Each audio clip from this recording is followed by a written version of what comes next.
السلام علیکم ورحمۃ اللہ وبرکاتہ۔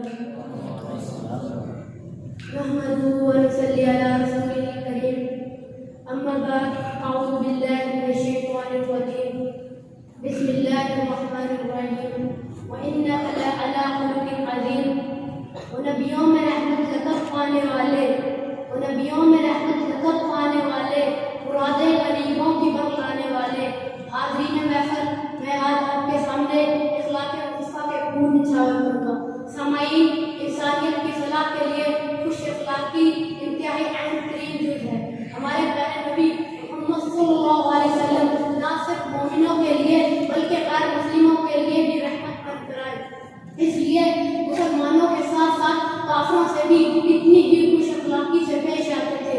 ایک مرتبہ جہاں محمد صلی اللہ علیہ وسلم اللہ تعالیٰ کے دین کی دعوت اہل طائف کو پہنچانے گئے، انہوں نے آپ کی دعوت قبول کرنے سے انکار کر دیا اور آپ کے پیچھے ہمارا لڑکوں کو لگا دیا جو ہمارے پیارے آقا پر پتھر برسا رہے تھے۔ آپ صلی اللہ علیہ